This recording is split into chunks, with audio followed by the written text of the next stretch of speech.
Live from the Four Aces Studios, Four Aces Presents brings to you West Coast Bias.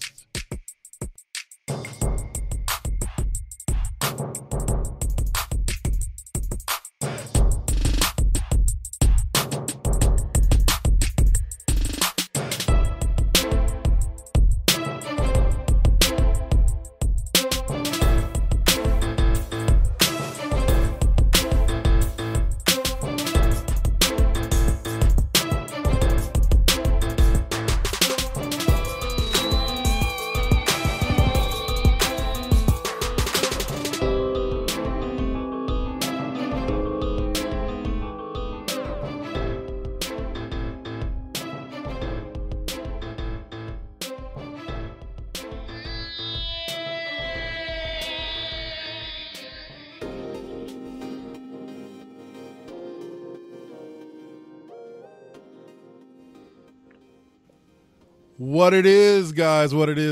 This is Double K here, as usual, with Miss OMalley and Mr. Suave, having wonderful conversations off air. Swear to you, if you guys could hear half the shit we talk about off air, y'all would want to make a whole nother episode with that. But what's up, y'all? How y'all doing? What's up? What's up, man? So, no shit, if they could only hear what we talk about off air. So we'll get to a little bit of what we were talking about off air later. Right now, we'll open up with a little bit of Dubs talk. You know, they still sit, I believe it is a full game ahead of the Chicago Bulls in the 72 record, but big blow to come this week is the loss of Iguodala. I guess you were saying, OMalley, 7 games at minimum is how much he's going to miss. Hopefully they'll hold him out till the playoffs. This team can win without him. No offense to Iggy, NBA Finals MVP, but I think this team can definitely win without him. So, OMalley, kick us off with your thoughts on the loss of Iguodala and how it's going to affect the Warriors in that record. Iggy! No! I mean, I think we've seen, though, and they interviewed Steph Curry last night after the game because, you know, it got close for a second against Phoenix, who, let's be honest, is a crap team. But also, let's be honest, we kick ass against, the teams that matter, and we've had this discussion before. It's always been the crap teams that we've ended up an issue with. But what he touched on, and I completely agree, is finding a new rhythm while he's gone. Because that always happens when when a major player, character, whatever goes down, and whoever comes in and has to step up, these guys have meshed for so long and even though, I mean, they all play together at some point, with substitutions and all that, but still, it's from the get, it's learning to mesh. And we saw a little bit of those growing pains. But if there's one team out there that is ridiculously adaptable, it's this team. So I'm with you. I kind of hope that they just say, fuck it, and even if he's good to go in after 7 games, be like, if they're in a position that they can, rest him. I know I was watching some stuff after the game last night. I really wanted to throw the remote at the TV. That's why I try to, not have it near me when I'm watching sports, because that urge happens quite a bit. But they talked about Iggy and the chase for the record and whether or not this is a huge blow to the Warriors. And granted, I agree it's a blow to the Warriors. I just don't agree that it's the blow that they were making it sound like last night. And, because it's all about this record chase, and we have to win, 14 of our last 17 games, I think. I think that's what it is. Something like 13 or 14, something like that. But okay, I get it. And like I said when we were off air, is that I would rather them, rest when they can and, eat freaking not beating the record, but be top notch going into the playoffs and finals. I mean, I'm sorry, but I think a championship trumps record any day of the week. Granted, I mean, it's been, 20 years that this record is good. So I understand it is a huge deal. And, I mean, don't get me wrong. I'm a huge fan, diehard fan. I want to see them break the record. But I want to see them win the championship even more. Man, I was in the hospital when they won the championship. They got to do it again this year. I mean, that actually wasn't fair, okay? So I even said then that they had to repeat this year so I could at least go and enjoy the festivities. Lifelong Warriors fan, and it took 40 years for this to happen. 40 years, and it happened when I couldn't, take part in it, which really sucked. So I stated then and there that, okay, well, that just means that they have no choice. They have to do it again this year. And it looks like they're granting. I don't care what anybody else says. That's my rule. I've set my foot down, and that's how it's going to be. So, Iggy's loss, I think, is going to be more of a growing pain or a hiccup, just trying to find. I mean, we've had guys that have come in and, taken over starting positions from people after injuries. So this is the time. This is when someone on the bench or what have you needs to really step up and take the opportunity that's in front of them. Brandon Rush would be a huge person to step up and take Iguodala's place in this rotation and be able to give guys like James Michael McAdoo and that Kevin Looney kid a chance to take over his a little bit lesser role in that 2 spot, and he can eat up a lot of those minutes as a veteran presence on the floor with the 2 squad. Suave, who do you think needs to step up and kind of take Iggy's place during these next few weeks leading into the playoffs? Harrison Barnes. I know you kind of want a guy off the bench, but Harrison Barnes hasn't exactly been burning a hole through the net, so to speak. So I think he really needs to step his game up so that way the bench doesn't necessarily need to be worn out waiting for Iggy to come back.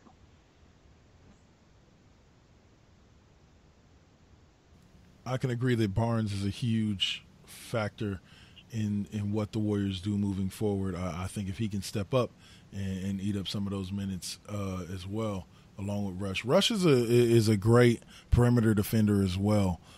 So I think that will help when dealing with people like we will be dealing with, like Kawhi Leonard, et cetera, because I believe next Saturday the Warriors have the Spurs. I believe that we are going to San Antonio to help try to stop the San Antonio winning streak that they have at home, which sits, I believe, at 39 or 40 straight at this point. OMalley, your thoughts on the Dubs heading into San Antonio next week? Too bad, so sad for the Spurs. We didn't break their streak. Hate it for them. Not really. I mean, I think it's important.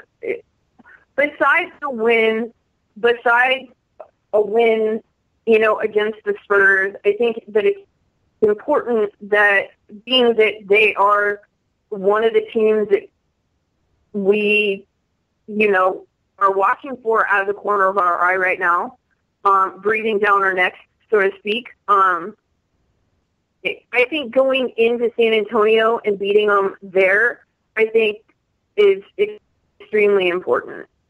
especially getting ready to go into the playoffs. I think it's important to go in and leave that impression when we may end up back there at some point, when it really matters. And I mean, not that these games don't really matter, but what I'm saying is, I mean, when shit gets real,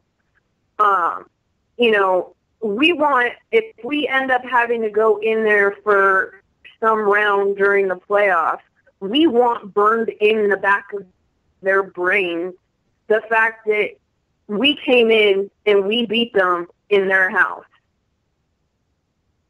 So, I mean, I think it's an important game for us, and I think it's also an important game for us to see, especially with Iguodala on, to see how they're able to mesh and, compensate for him being out.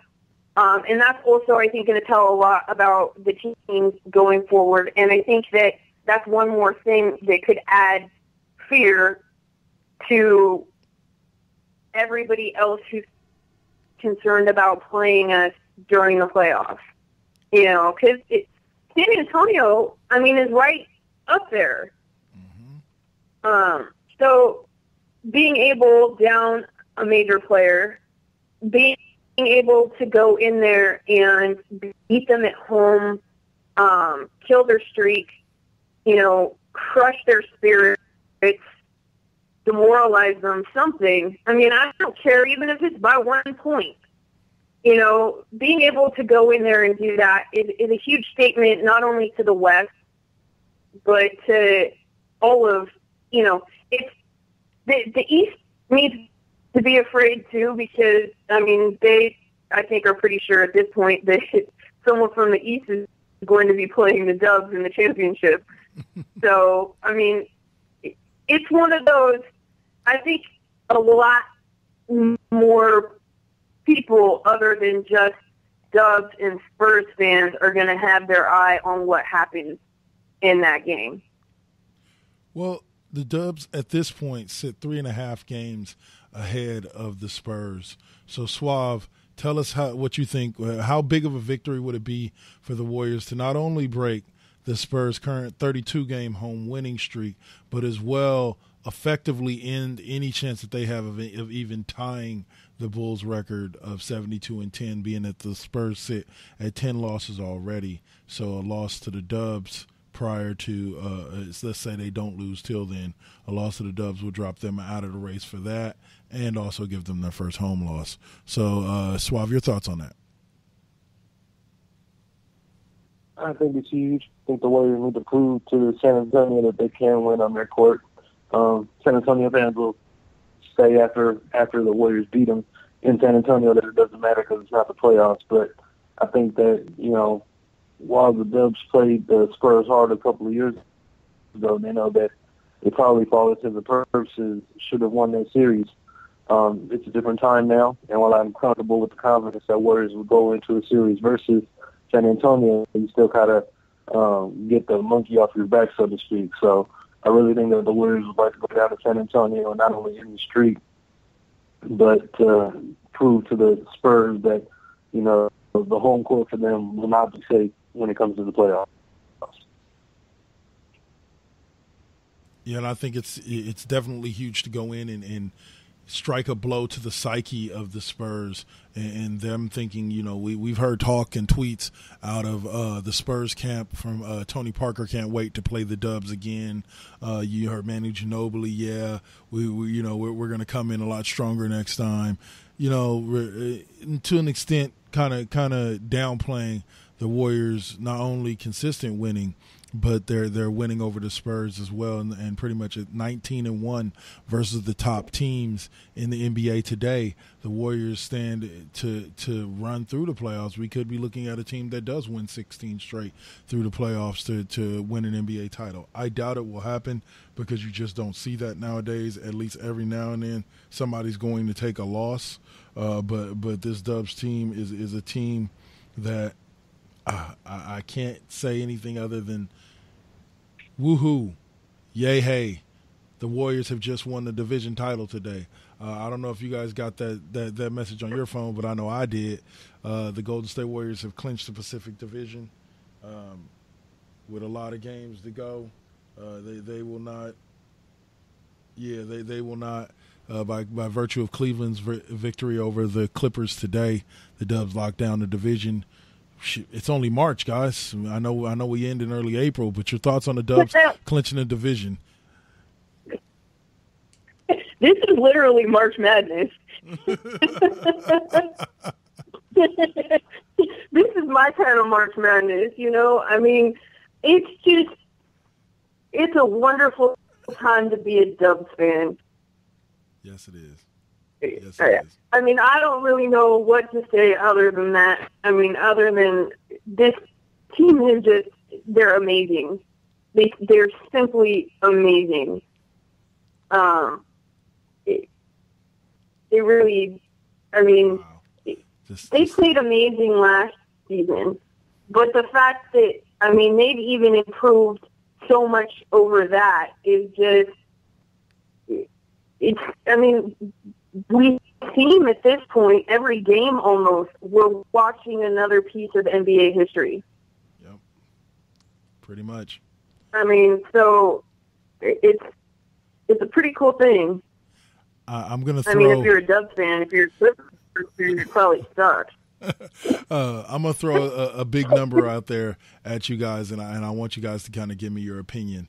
The overall record is 126-21 over the span of the last year, basically year and 3/4 of basketball, and that team is the Golden State Warriors, 126-21. Can you think back through childhood, teenage years, as far back as we can remember, and think of a team that even that Bulls team, I don't think went on a run this prolific over that span of time during their run of 3 straight championships. So, guys, your thoughts on the Dubs in that 126-21 record? Suave, kick us off.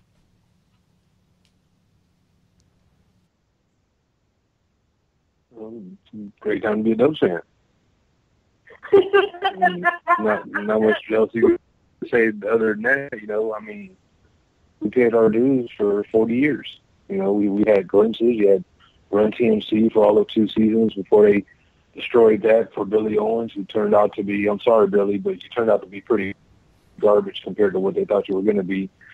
Then we had Gilbert Arenas and Jerry Rich and Dunleavy and Troy Murphy, and we thought we were going to do things. And then at the time, second round picks, you know, you couldn't retain their bird rights. So 2 years after that team was up, he bolts to Washington for a super contract. And then we had the We Believe team that was a veteran-laden team. You know, Chris Mullin made some deals after Gilbert left and traded away Murphy and Dunleavy. Was able to bring in Captain Jack and Baron Davis and Al Harrington, and that team went 16-4 over its last 20 and upset Dallas in the playoffs. And then that team pretty much dismantled itself once Baron didn't accept his player option for like $17 million, looking for a long-term deal.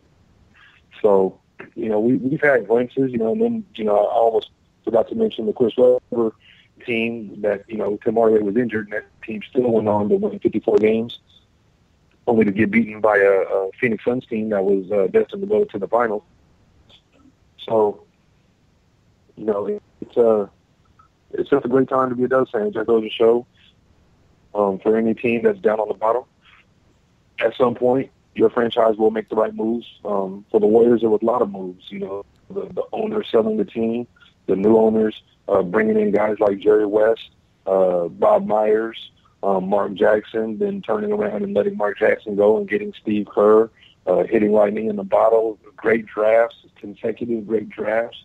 So, you know, if your team is stuck on the bottom, and yeah, I'm looking at you, Los Angeles Lakers, even though you don't have a good team, you've had plenty. But, you know, at some point, you know, you'll have your time on the bottom, and all you can do is hope that when your time on top comes, your team can be like this Warriors team and be flirting with history almost every step of the way.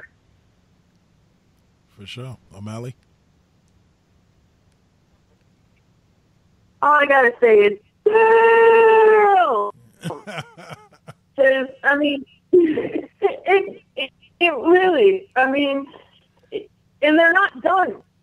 You know, the season is not over. We still have, now 16 games or something like that left. I mean, they keep going. And I remember vividly the Bulls run. I was a huge Jordan fan. Granted, I've always been a Dubs fan, but, I mean, who didn't think Jordan was fucking totally awesome as a kid? I mean, watching him play, it was beautiful. There has not been a lot of players out there that I can say, like I say constantly about Steph Curry, that just played beautiful basketball. And it just, this team just doesn't stop amazing. They don't. I mean, and granted, the haters still won't shut up, irrelevant Charles Barkley. But it doesn't matter because they keep going and they keep surpassing every time they've reached something. It's going to get to the point where any records left to break in the future are going to be records that they've set. Yep.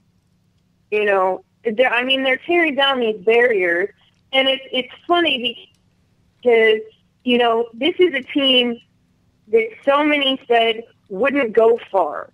This is a team of, looked over draft picks. I mean, I'm wondering how many scouts got fired in the last year or two with as well as Curry's done.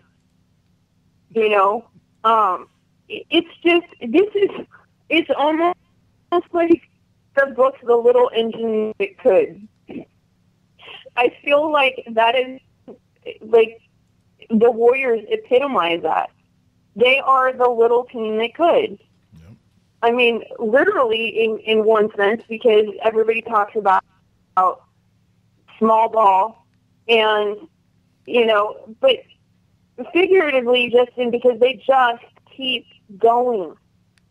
Can't stop, won't stop. And so, again, I'm going to end my thoughts on that with, damn! Very well said. Very well said. Can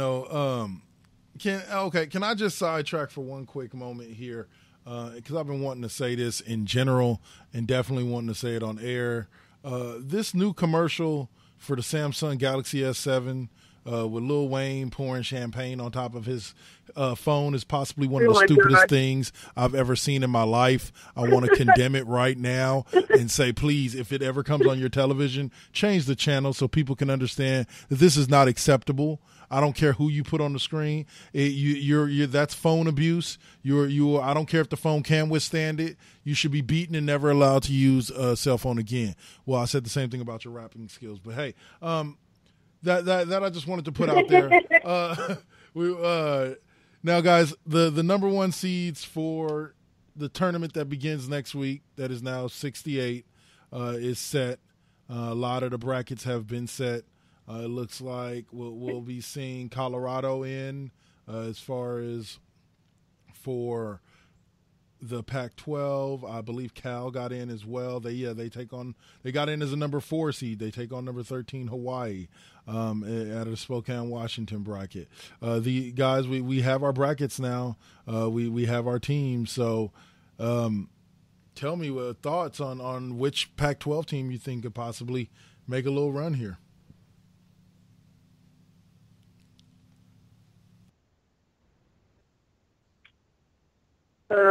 I haven't even had a chance to look at the brackets, to be quite honest. Did Cal make it in? Yes, they did. They're taking on Hawaii, 4 seed. Oh. Okay. Well, I'm sticking with what I said last week, just because even if it's out of passion for my team, I don't care. Cal's going all the way. They're taking it this year. Period. It's going to at least be a Pac-12 team. Suave, any thoughts? Cal with a good seeding with the 4 seed. I don't think they're really in a upset category at the moment, being the 4 seed. So I think Cal can to win a couple games, especially since like they came together towards the end of the season as a kind of a dark horse pick. I think a lot of people will end up picking Michigan State to go all the way.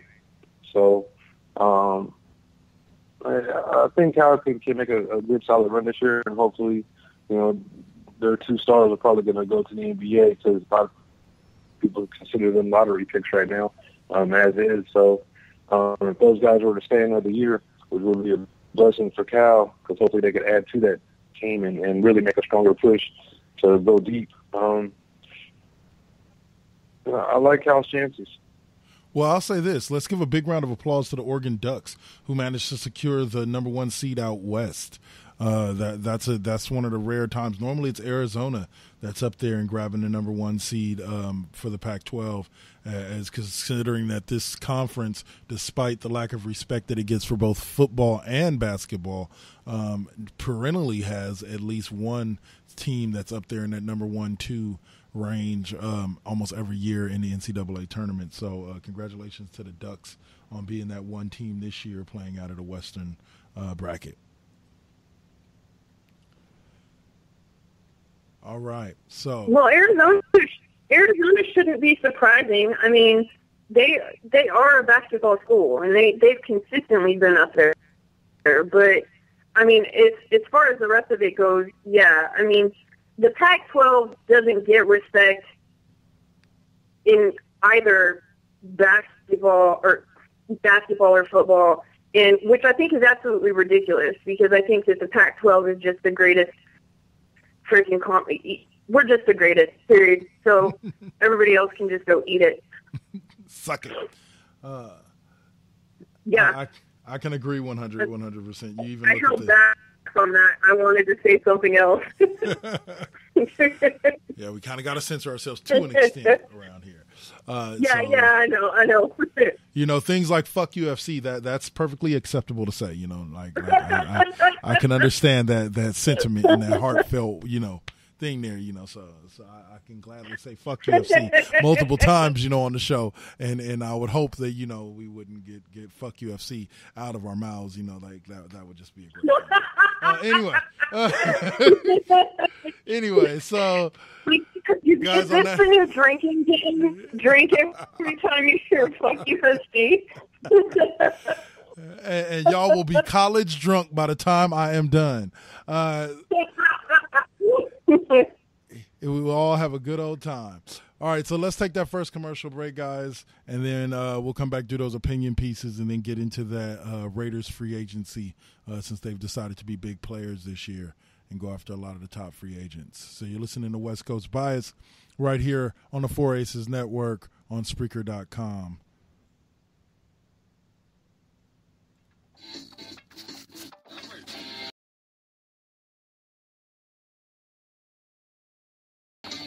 Yo, what's up? It's your boy Cole from Planet of Cole and the Raw Impact Unleashed for 4 Aces Presents. Now, I'm going to do a little rundown for the weekly shows we got coming up. Monday, we got Now vs. Then from 6 p.m. to 8 p.m. That's Pacific Standard Time. All of these are Pacific Standard Time. Tuesday, iRock Radio from 11:30 a.m. to 1:30 p.m. Also Tuesday, The Sidebar, 9 p.m. to 11 p.m. Wednesday, Hip Talk Radio from 5 p.m. to 7 p.m. Also on Wednesday, we got Now vs. Then West from 9 p.m. to 12 a.m. Getting a little late for y'all peeps on the East Coast. Now Thursday, we got the Raw Impact Unleashed with yours truly and Kevin Kendrick, Double K. That's from 8 p.m. to 9:30 p.m. So y'all check out our weekly shows and holla at your boy. Take it easy. All right, Suave, you're up first. Give him a little bit of that Mr. Suave's take. All right. Well, since we're getting ready to talk about them, let's go ahead and start the show a little early. Oakland Raiders. Finally, it's been a while. I think 2003 was the last time we were a destination spot for free agents, where free agents actually called us versus us calling them. They've gone out there and made some big strides. Still have some pieces to try and collect out of the free agent pile that's left. There's still some good players out there. I'm just hopeful that this, they've done some good signings, and the team is definitely trending upward. So I just hope that this team is able to take the next step. Peyton Manning is retired. Brock Osweiler decided to spurn the 3-year, $45 million contract from Denver and go to take his talents to Houston. Denver's in trouble. They go out there and they make a trade for Mark Sanchez, and I give him credit on that. I actually got a soft spot for Sanchez. He took a lot of flack for his butt fumble and all that kind of stuff, eating hot dogs on the sidelines during a game. I believe he was playing against the Raiders. I think he can be a serviceable quarterback. He might even be able to turn himself into a good quarterback. I think the jury's still out on Mark Sanchez for the most part. He'll have a good cast around him, a great defense. And, when he had a great defense, he was leading his team to AFC title games as a quarterback, and I think he's a much quarterback now than he was then. But having said that, it still is going to take a little while for him to get used to his teammates and the scheme that they're running over there. Then you got San Diego, who, Samuel Gates is re-signed. You got Phillip Rivers, who I think is more often than not an elite-level quarterback. The talent's definitely been squandered throughout the years around that team from the defense to the offensive line. And then you got Kansas City, who the Raiders were able to weaken just a small bit by getting the cornerback to sign with them. They've got Alex Smith, who's an adequate quarterback. They've got some weapons like Jeremy Maclin. The defense is still pretty good. They went on a streak last year that I'm sure, is fresh in all the divisional opponents' minds. Started the season 1-5, looked like they were headed for the toilet, and they turned it around with 9 straight victories, or 10 straight victories, and ended up 11-5, I believe. So they're still fairly dangerous. Hopefully they can replicate what they did last year in the sense of starting the season 1-5 and then not going on a winning streak. That would be great. I think it's the division as a whole is wide open, and I think that the Raiders are at the precipice right now where they can make that next push through. 7-9 last year. Definitely feel that this team is ready to be 9-7, 10-6, maybe even 11-5. Need some consistency on offense. And hoping that they save just enough capital to re-sign Aldon Smith when his suspension is lifted to make this team even more potent on the defensive end. And I think that by signing Aldon at that point during the season, I believe some point in November he can be reinstated, would be a great push to help this defense, if it didn't lead at the time, or is a lead at the time, to get even better, which seems kind of implausible, but at the same time, when you add a player like Aldon Smith and the talents that he has, it can only make your defense better. So if the offense can, remain consistent, not be so up and down, which I think was really a problem last year. You get those games that they're scoring 37, the next game they're scoring 20. You got to find that happy medium. So hopefully the play calling gets better. I think another year with the same offensive coordinator, although I disagree with a lot of his game plans throughout the year last year. I think, consistency, as Coach Drew would say, is definitely a blessing. So I'm looking for bigger and better things this year from the Raiders. It's been a long time since they were able to be a division winner. It was only a handful of years ago that they were in the battle for winning the division and losing out in the last game of the season versus San Diego, which is really what ushered Hugh Jackson out the door. But I think this team is ready to make the next jump. It feels good as a fan of the team to be a destination spot for top flight free agents. So hopefully this year, Raiders are able to make that next push. That's it. All right, folks. Now let me tell you a little bit about where 4 Aces stretches beyond just Spreaker.com. and our radio shows here, the plethora of radio shows and different voices that you hear here. We also have our hands out there in the world of video blogs with the Raw Impact Unleashed, as well as Double K's Classroom blog, the West Coast Bias .blogspot.com is one of our first video blogs, as well as the Raw Impact Unleashed blog .blogspot.com, which is another one of our video blogs, as well as our fan pages, which are updated almost every other day to every day for the Raw Impact Unleashed, Planet of Coal, Double K's Classroom, 4Aces Presents in general, and also Now vs. Then and Now vs. Then West. You can find Facebook fan pages for all your favorite 4Aces shows, as well as you can find us on YouTube now, where you can see the first 3 episodes of the 4Aces Presents web series, produced by one and only Saint, out there killing it, getting the killer interviews. So keep listening in. We get a couple of new episodes about every month to every other month. So it's a great watch. I've starred in a couple of the episodes. We have great bands and great artists, as well as great hosts from Crazy Chick Productions and Essie from Dirty Talk 101. So guys, keep checking us out. We're constantly expanding, and this world of 4Aces Presents is constantly getting better. Peace. All right, OMalley, it's time for that rise of OMalley. Damn you, Suave. This is why I hate when you go before me. Take what I want to say and shit. Oh, well, just to touch a little bit too on that, in Raiders and free agency, I don't know how many times over the last several years I've heard fire Reggie. I mean, it's gotten to be a joke now. Like, it's in some of the groups that I'm in, it is a joke now. Like, when it happens, when he does these big, good things now, we start screaming fire Reggie, because it's been ridiculous. First of all, I'm going to say Reggie doesn't get enough credit for cleaning up the mess that, he walked into, basically. I mean, we were a mess with the cap. Some of the deals that Al did in his final days put us in a really detrimental position.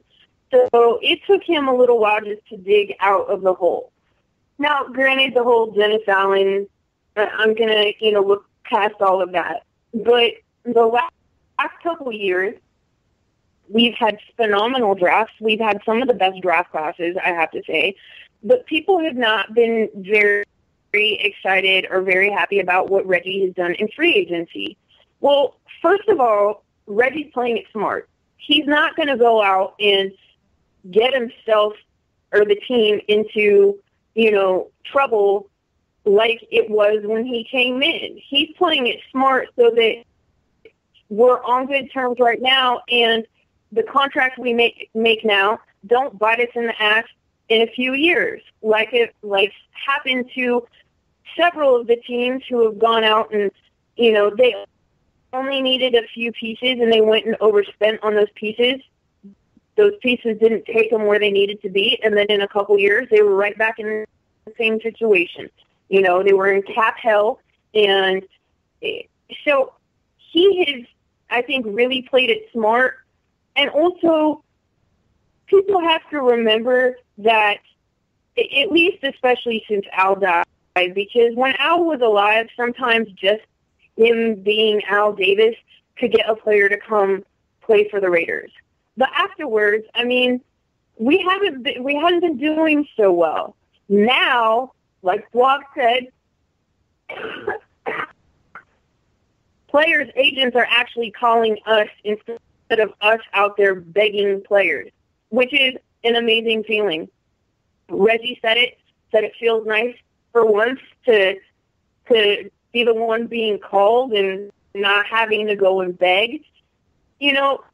And Charles Woodson even said he was at the dinner, the award ceremony for the Commitment to Excellence Award over the weekend, and they interviewed him and asked him a little bit about, the team and stuff. And he said that everybody can see it. The players, free agents can see it. They see what this team is doing, and they want to be a part of it. I mean, shit, now there's even a ridiculous waiting list for season tickets. Thank you, freaking bandwagon fans. But there are big things going on within the Raiders organization. Already, off the bat, Reggie made 3 awesome moves. 3 players who, we're finally starting to get to the point where, the contracts, the little bigger contracts for a few key players here and there make sense because we're getting to the point where we don't need as many pieces as we did. When you need a whole team, it doesn't make sense to go and blow the wad on one single player. Now, if you need one player, and with us right now, we've got money to spend. Now, we need more than one player. I'm just saying, now is the part where he will spend a little bit more on a contract. We've lost some of the people that we wanted to some Florida teams because there's no state income tax there, and that's one way that California teams really do kind of get screwed and end up having to pay more in a contract because it's compensating for the taxes that will end up being paid. Ridiculous, if you ask me. But, I mean, that shows you who's all about that money. But, free agency isn't over. Players are still getting released. Trades are being made. Players are trying to make up their minds. I know one that, we're after right now, and who showed big interest in us, but is taking his time, is Eric Weddle, which I think would be a good addition. And then we've got the draft. That's coming up. And Reggie drafts really well. I've got to give him credit for that. And I think that even the haters have to give him credit for I would almost start to call him, the draft master. And maybe in a couple more years and see what he does. But I'm really excited about the direction this team is going in. And, I'm just going to leave this off with what Charles Woodson ended his interview with, was this team is going to be one to watch. I mean, from the man.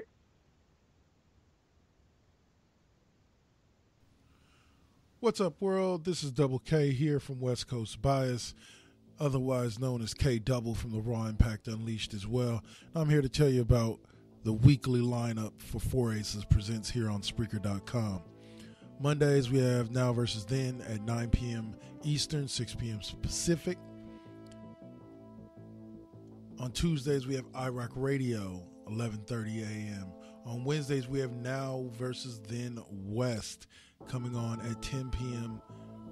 Pacific Standard Time, about 1 in the morning Eastern.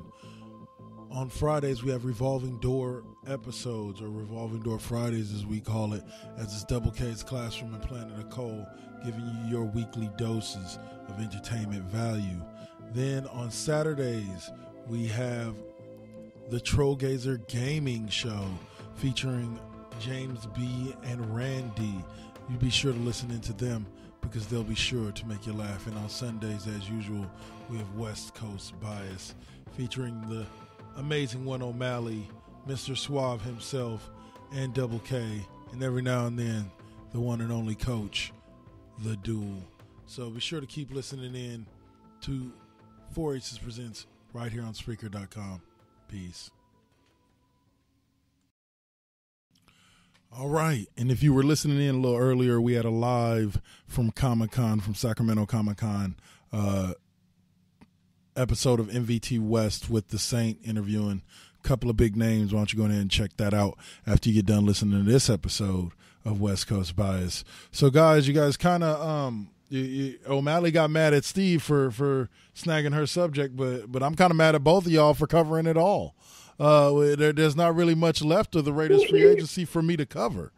Not true. No, not true. My we could touch on the fact that Rod Streeter just signed with Kansas City. So okay, when did Rod Streeter ever make a difference in Oakland? Wait, hold on, I'm not done. Let me try. Slow your roll there, buddy. No, what I'm talking about is I'm wondering if it was a little bit of a spite move on Kansas City's part or on Streeter's part or whatever. But newsflash, Kansas City, we made the better acquisition with Sean Smith. And I wouldn't be surprised. If Streeter ever gets to the point where he sees the field again, Sean Smith is going to be freaking shutting him down. So, I'm sorry. I always find it interesting when Raiders, after he signed with Kansas City, the article talked about how he had visited with the Jets, the Patriots, and Kansas City. Okay, way to go. You just interviewed with two of our biggest rivals.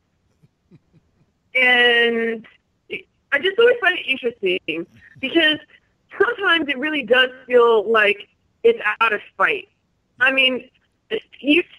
People can't sit there and tell me that DeMarco Murray didn't partially pick the Eagles. Well, that didn't work out all that great for him. But didn't partially pick the Eagles out of spite to the Cowboys. You can't tell me that that's not true. I forget what his other choices were, though.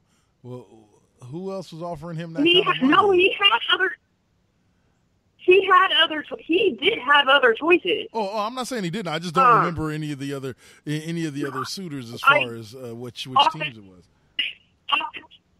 Off the top of my head, I don't either, but I do remember that it almost felt like it came out of left field when he signed with the Eagles. Gotcha. Well, I know they were supposed to have signed Frank Gore, but then I guess that fell through, and he decided to take his talents to Indianapolis. Again, not like it matters because he's not even with them, now. He got traded. But I just find it interesting when, granted, I'm sure that Streeter didn't have a lot of people knocking on his door because, let's face it, the kid's played 4 games in the last 2 seasons. Yeah. He played 1 game this past season and played 3 games the season before with a foot injury, which almost came as a blessing for him because that was time he got to spend with his mom before she passed. Yeah. And I'm sure that in some ways that injury was a blessing in disguise. It came at a good time. If an injury really can come at a good time, but it gave him the opportunity that he wouldn't have had otherwise. Right. To spend the time that he was able to with his mom. So, and I've got mad love for the kid, but I've said it, it's hard for me to consider, when Raiders players go to a rival, it's hard to be once a Raider, always a Raider, because, it just is. And I don't wish any ill will on the kid, but I can't wish him well. You just went to our rival team. I cannot, in good conscience, as a Raiders fan, actually wish you well, because that would be wishing, ill on my own team. Yeah. Because you doing well does not bode well for my team. Well, I can say this about the Rod Streeter thing. Let's be honest. He just went to the land of where receivers go to die. Well, not necessarily that. It's just a matter of Rod Streeter was never that huge of an impact player in Oakland, so I don't necessarily see him being the piece that puts Kansas City over the map or over the hump and takes them to the playoffs. Rod Streeter is a second or third receiver at best, and the guy signed with Kansas City. to an extent, like you said, Kansas City is the team where wide receivers go to die. So Rod Streeter's career was half dead before he left. So it's not really going to be much of an impact once he gets to Kansas City. Now you're 100% right about Sean Smith being the bigger signing.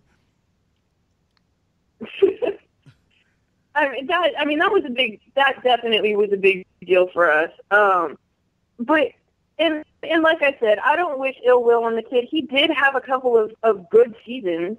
But we've got things that are in place right now that I think, the way Seth Roberts stepped up, the tandem of, I hate to say it, Crabtree, and Amari Cooper. Although the kid needs to learn how to freaking stop dropping the balls, I feel like they need to pull on him what they pulled on the kid in the movie The Program.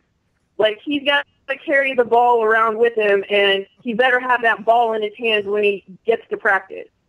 I kind of feel like that needs to kind of happen. Now, granted, he's a rookie, and it's a new atmosphere. So I'm hoping that maybe he got the rookie jitters out of the way and things meshed, and he had gotten injured, and it just seemed like he wasn't the same after his injury. But I still had a lot of hope and faith for what is brewing with that situation. And people are talking about still taking another receiver in the draft. It really kind of gets to me because there's always this argument between, best player at the position you need or best player available. Yeah. And I just don't get the best player available argument, because what if the best player available at that slot, is a quarterback? We don't need a freaking quarterback. So it doesn't make sense. For me, it's always take who the best player, the next best player is one of the positions you need most is. Don't go stacking a position you've already got under control. We've got too many, we've got enough slots that, we need to pick something for us to be, going out and I'm not saying that it's a quarterback situation, but there have been people that have been talking about, well, if the best player available when it comes to time for us to pick is a wide receiver, we should pick him. And I just don't agree with that. Because I think at some point in the draft we need or should pick up another receiver, but I don't think that we should use that first round pick. Even if it's the best, if players that have already been picked going down that ranked 1 through, 32 at that point, even if when we pick that best player available is a receiver, I think we can pick one up later on in the draft and we'll be good. I think we need to pick up, a position that we need most. And we've got a couple of those. Sure. Our secondary still needs a little bit of work. Sean Smith was an awesome addition, but we still, we're waiting on some other things to see if they work out right now. But I can see addressing the secondary issues within the first or second round of the draft, depending on some of these people we're waiting on to make decisions right now in free agency. And free agency is it's so funny. I feel like the first day of free agency is like Black Friday. Although this season, and last season not so much either, but the season before, it seemed like every big player and their mama was up on free agency. And I know it was one of the seasons that I've heard the fire Reggie so much. Any of the big signings. And, a lot of people went elsewhere, which, at the time was understandable. We had a lot going against us. Things were in upheaval. We were one of the worst teams. Our coaching situation was still freaking shady as hell. We just had a lot working against us. And honestly, that California state income tax really freaking kills us sometimes, especially when it's a player who knows it's probably going to be the last deal that they get. They're trying to make as much as they can off of that deal. So it is important. But they can all go screw themselves because, if they're just in it for the money, I don't want them here anyways. And like we both touched on, now we've got players actually calling us instead of us having to go out there and beg for free agents. So, I'm excited. I think already this free agency has been probably the best we've had in a while. And that's only having picked up 3 players, but there are 3 key players at 3 positions that can be an immediate, instant impact. Suave, are you dying? Yeah, I hope you're all right, man. How do you feel about this current crop of free agents that the Raiders have ran out and got?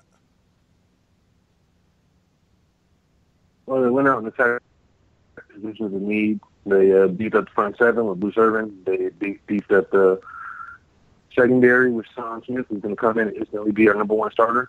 I still think they are probably going to get Mackenzie Alexander out of the draft to see if he can push Emerson and Carey at the cornerback spots. So that way, whoever kind of gets kicked out is going to end up being our safety or one of our safeties opposite, hopefully, Eric Weddle. I think everything's rounding in form. They still have links to bringing back Donald Penn, even though they signed, I can never pronounce his name, but they signed the guard from Baltimore, who was the top-rated offensive lineman this year. So that was that was a big-time steal. So I think that they've attacked free agency like champs. It's good to be in a destination spot, and that I think they've signed everybody to decent deals. So now it's just time for everything to come together and to get out there on the field and start putting in the work. All right. Well, some of the biggest dominoes that fell this offseason took place in other locations in the NFL. One of those was the fact that, as Suave talked about earlier, and let's get a little bit more in depth in that, the Broncos found themselves without a quarterback after Brock Osweiler ran away to Houston, and Peyton Manning retired, as he should have, because he really didn't have much left to offer. And they went out and traded for Mark Sanchez. Now, I can agree with Suave's take a little bit on it in the sense that Sanchez's best years in New York were when that New York defense was like one of the top 5 in the NFL, and his Denver defense is projected to return to be one of the top 10 in the NFL. So it could bode well for him there. I think the lack of the fact that they let C.J. Anderson go to Miami, and they lost a couple of key pieces in Trevathan and Jackson on the defensive end. I think that this Denver team has fallen apart quicker than just about any team I've seen in the NFL for a single offseason. This would rival the retirement offseason for the San Francisco 49ers from a couple of years ago, as this team has gotten substantially weaker on both the offensive and defensive side of the ball. But thoughts on Mark Sanchez signing there? Suave, kick us off, and OMalley, you're up next after that. Well, before I talk about Mark Sanchez, I would just like to take a second to laugh at John Elway. He went all in. He reminded me of Billy Beane last year, and the year before. You're acquiring talent, paying up the nose for it, and at the same time wanting to try and keep his salary cap manageable. So he goes out there and, I'm going to be honest, is Osweiler worth more than $15 million a season? No. But he was your incumbent quarterback. The franchise tag for quarterbacks is in the low $20 million. So you know that at some point you're going to have to pay him some, money comparable to that at some point. And while I don't think he's worth top 5 money, he was your best option. I think if John Elway had a chance to do it over, I think that he would have readjusted his thinking. I mean, now he's forced to think about RG3, Ryan Fitzpatrick that made the trade to bring in Mark Sanchez. They're thinking about trying to trade for Kaepernick, and it sounds like they've fallen into second place on that front. So this is a little bit of just desserts. You had the guy.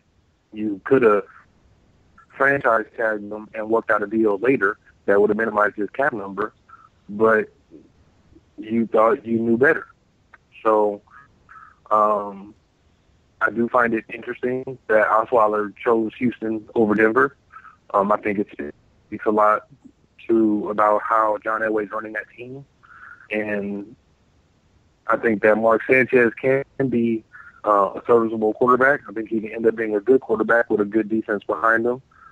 They still are losing a lot of pieces on both sides of the ball. I'm not sure they'll be able to repeat the success they had last year for sure, including defensively. I think this is a move that he had to make. Sanchez definitely has experience. He's looking for a chance to be a starter again. Didn't necessarily get the opportunity in Philadelphia. They go out there and they bring in a Sam Bradford, and Sanchez wasn't able to displace him. So hopefully by going to Denver, he has a chance to beat out whoever else they bring in. And I have a pretty good feeling that I'm not sure they're going to get RG3. So I think Mark Sanchez has a very good chance to be their starting quarterback. Only question is will the team gel around Mark Sanchez fast enough for him to reap in some of their success? And if they do find someone else, can Mark Sanchez beat that guy out? But at face value on paper, it was a move that they had to make. For sure, having no quarterback, having one butt fumbling quarterback is better than having no quarterbacks. OMalley, your thoughts? Well, first of all, I'm going to start off with fuck USC. So fuck USC, I just yeah, for sure. can't get on. I just can't get on the Sanchez vote. But I mean, I'm not surprised in the Osweiler pick to go to Houston. I think he was a little bit butthurt. One, by not getting a contract. The contract that really he deserved. Two, the fact that this whole Peyton Manning mess overshadowed the fact that during the regular season, he was the quarterback that helped get them to the playoffs. Not Peyton Manning. Granted, let's be honest, their defense got them to the playoffs and to the Super Bowl. But Osweiler was really, Peyton Manning was sucking ass before he went down. This poor kid didn't get hardly any credit for what he did and holding down the fort. While, even when Peyton Manning came back, Peyton Manning sucked again. So it's like Peyton Manning gets all this credit. And don't get me wrong, the man has had a phenomenal career, and he deserves respect, but don't overlook the kid that actually helped you get there this season in the first place. Because it sure wasn't Peyton Manning. So I don't really blame him. I think that he may have felt undervalued there. And, let's be honest. Nobody wants to stay somewhere where they feel undervalued. All right. And nah. No, go on ahead. Okay. One last thing though on the Sanchez front is that they're not done looking for a quarterback. They've said 110% that he is just someone they're bringing in to compete for the position.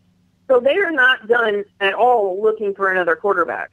So whether or not Sanchez even steps foot on the field is still up in the air, and fuck USC. Yeah, fuck USC. All right, well, I can say this. I don't think that the Sanchez pick is a pick that the Broncos wanted. I think that there's something fell through from what I've heard in talks. It was the contracting again with Kaepernick and them trading the Niners for them. I think, like we talked about off air, I think that the 49ers are kind of jacking up the asking price on Colin Kaepernick with the desire to actually keep him and thinking that nobody would want to pay that price for him. A lot of people saw the signing of Thad Lewis as that Kaepernick was on his way out the door, but I personally think that the 49ers are trying to do everything they can to hold on to him and effectively force him to stay for at least one season to play under Chip Kelly, because the whole experiment of hiring Chip Kelly was specifically designed to work with Colin Kaepernick. So we'll see what this kid does to either bolster or ruin his career. But Denver is a possible landing spot. But I personally don't think – I think Denver's going to end up drafting a quarterback. And upon drafting a quarterback, that will be – they had a quarterback that they drafted last year in like the 7th round that's still on the roster. So they'll have 3 quarterbacks to compete for the job.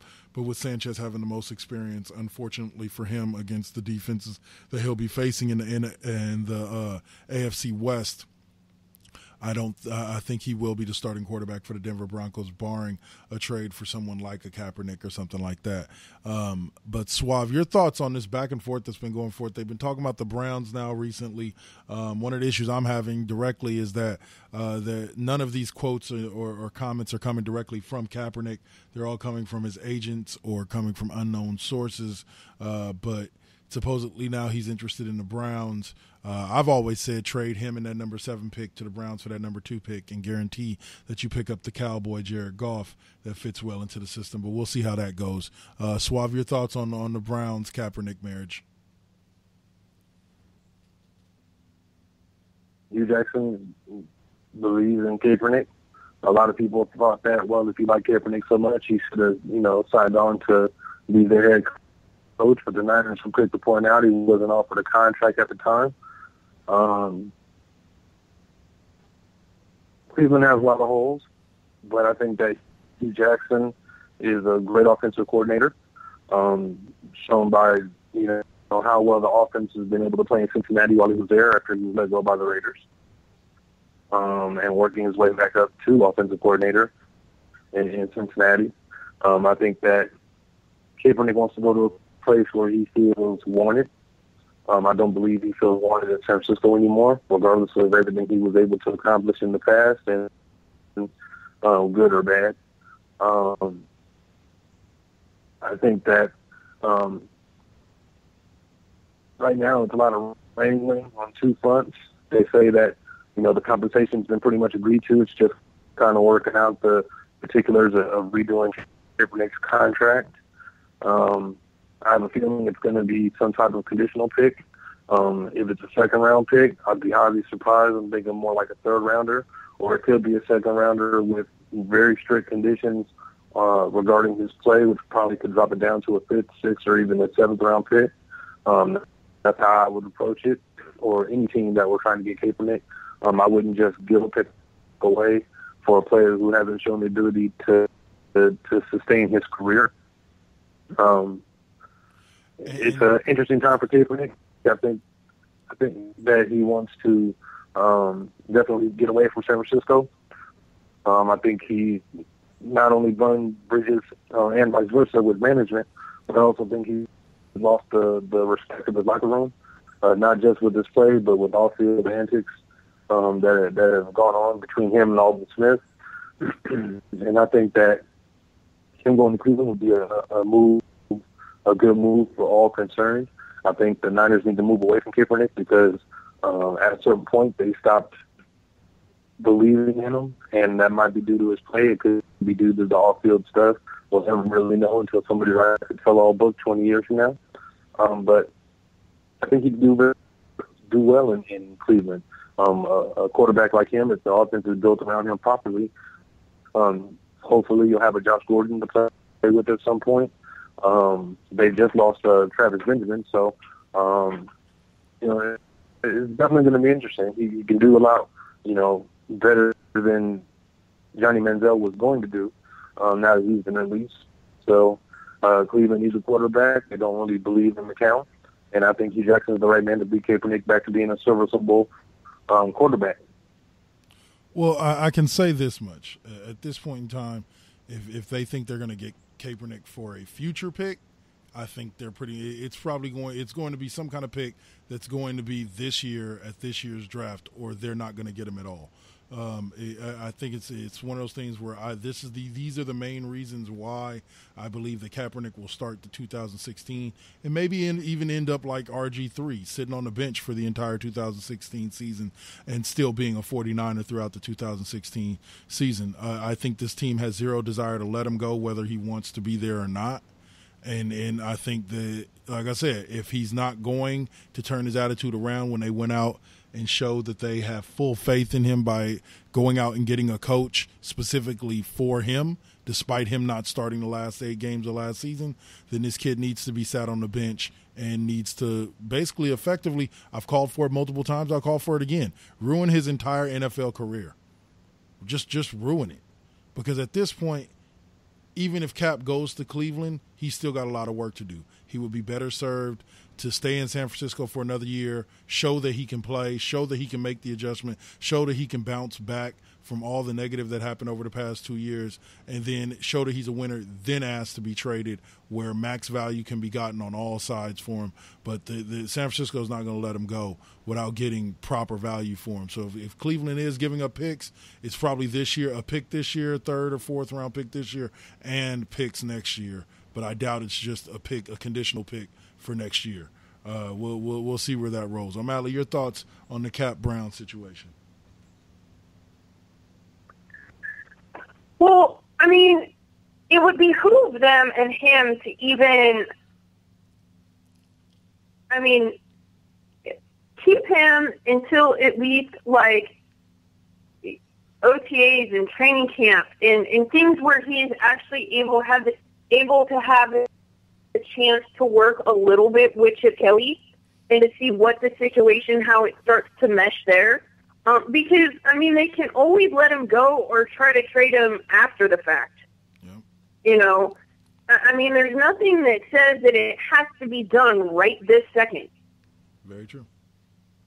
So, because honestly, they might be able to get more from him then, depending on if a team isn't able to get what they want during the draft or through free agency or someone goes down during training camp. It makes more sense. And, the Cleveland Browns thing almost seems like a spite move. I said that off air. To me, because it is one of those. Fine, you want to leave? We'll send you to Cleveland. Okay? Like that. We talk about Kansas City is where receivers go to die. I think Cleveland is where quarterbacks go to die. That can be said, yeah. Now, granted, I also said that the pairing of him with Hugh Jackson could be beneficial for him.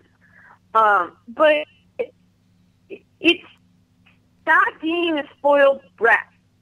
I feel like he's being a petulant little brat right now. No, this last season did not work out how you wanted it to. Okay? I don't think it worked out how management wanted it to, any of the players wanted it to. It sure as hell didn't work out how any of the fans wanted it to. Unless you're Raiders fans or Seahawks fans, then we were all about it. But, give it a chance. You do have a new coach. You have a coach who's actually, depending on who you talk to, a pretty reputable coach. granted, there's been players that have come out and spoken some pretty harsh things about him. But, I mean, he's still a proven coach. Maybe not where he just came from, but he's still a proven coach. So he's better than what you just had.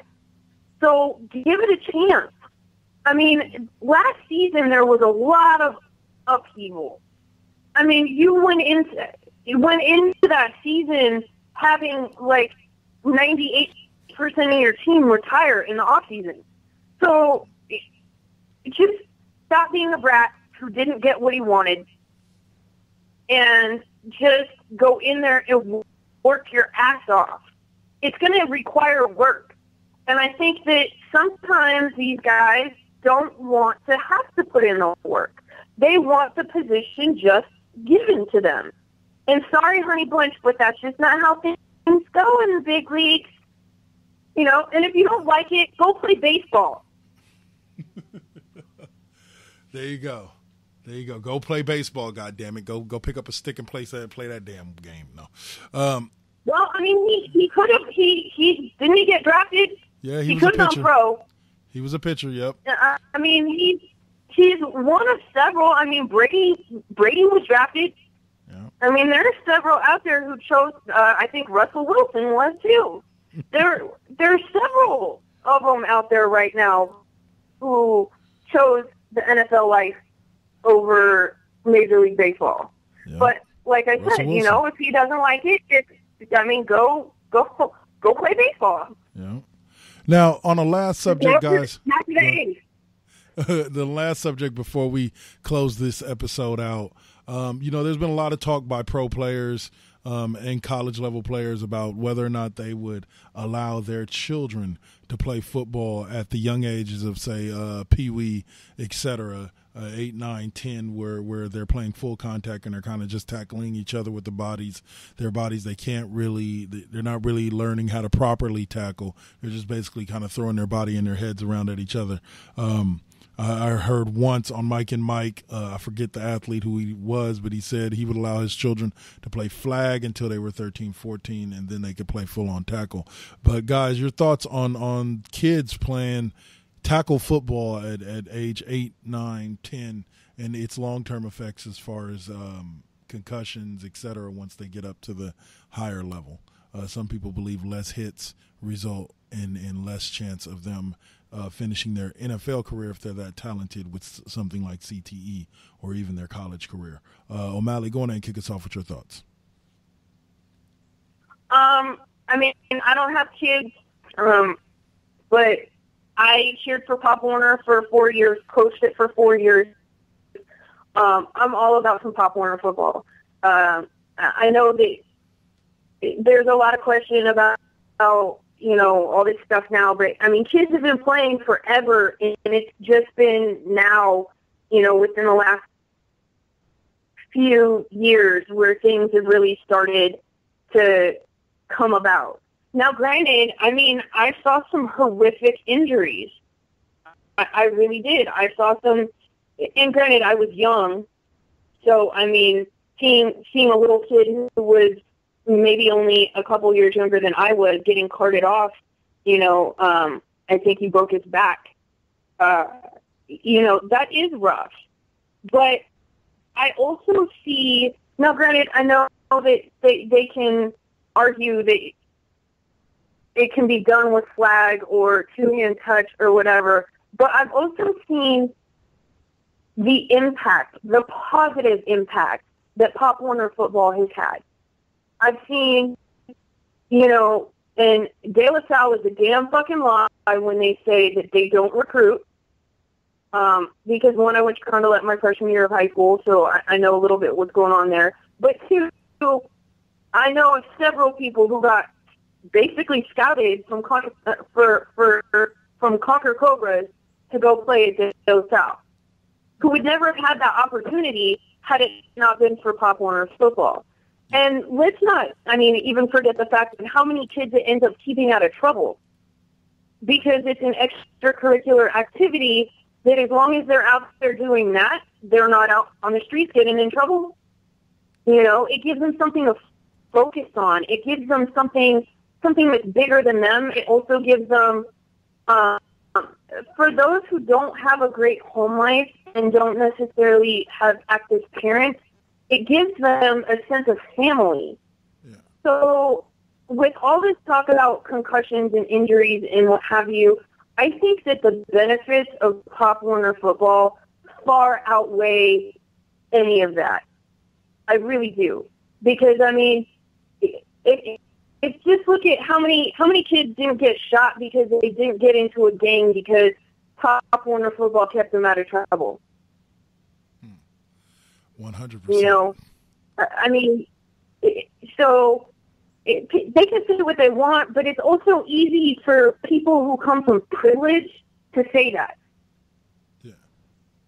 You know, I mean, sometimes kids are in ball or in activities because, one, it's a form of babysitting. Yeah. Two, it's, I mean, before they started medicating kids, it's what they did for kids with ADD. You stick them in sports. Ask Richard Sherman. That's why they say that that it makes sense that there is a higher percentage of people in the NFL with ADD is because it was a very common practice for parents who didn't want to medicate their kids to put them in sports, to put them in activities, to keep them busy like that, to do things for their mind like that. But it was also for kids who, were stuck in situations where, I mean, there's kids that can see, and believe me, I can understand that, from an early age that, there's only several ways you're going to get out of your situation. And for some kids, that's sports. Yep. And at least sports enough to get good, to play good in high school, to at least get a scholarship to go somewhere, because that's the only way you're going to be able to afford to go to college. So all of this talk about, well, I wouldn't let them play till this point or that point or what have you. I mean, if you're not letting your kids play, Pop Warner football until they're 13 or 14, pretty much your kid's not playing football until they're a freshman in high school. And, I mean, granted, we've seen there have been NFL players. There's an NFL player who played for my college. He didn't even start playing football until his junior year of college. So it's doable. I mean, but let's be honest, by the time you hit high school, most of those kids have been playing with each other for at least 4 years. Yeah. So, or against each other, depending on the area. So, I mean, in some ways, if your kid wants to play ball, it could be doing them a disservice because they're also not going to have the skills that it's going to, I'm sorry, flag football is not football. No matter how much Roger Goodell is trying to turn the NFL into flag football, it's not football. Big time. Suave, any thoughts on the subject?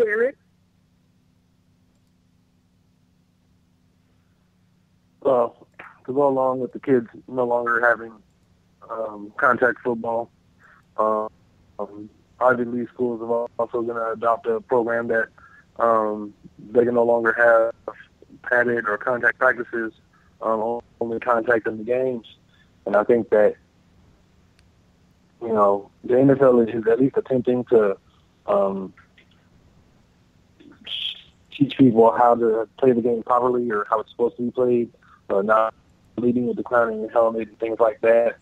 I think that if you watch the movie Concussion, you get an idea on why contact needs to be limited in football at a young age.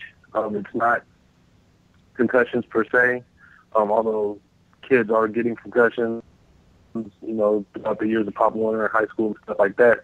But it's the micro concussions, the ones that you don't really get the full effects for.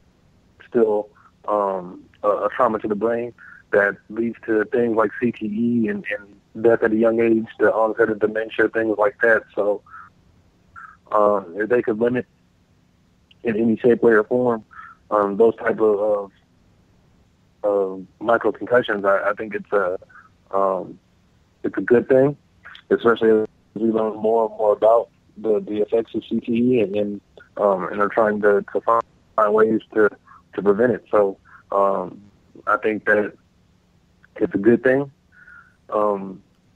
You're still developing as an individual, your body, all the way up until, really you're nearly 20 years old. So if they can stop as much contact as possible up until that point to where you reach high school or even your junior or senior year in high school, and then getting into college, I think it can only help all the individuals who choose to play football and try and go after it in a professional manner. Very good points brought up by both of you guys. Well, guys, that's going to do it for us here today from the 4 Aces Studios. I want to once again thank OMalley and Suave for another great show. Guys, next week we'll be back to talk a little NCAA tournament. Starts on Thursday. We should be through the first weekend and know who's in the Sweet 16 by the time we're back on air. So we'll be talking about all the great games that take place throughout the weekend, as well as seeing if the 49ers come out their goddamn hole and actually do something in free agency, or if they just stay in there like the goddamn Gophers. So we'll see. We'll see. Till next week, guys. Any last words? Any last words? Go Dubs. Raiders. All right. Till next week. Peace.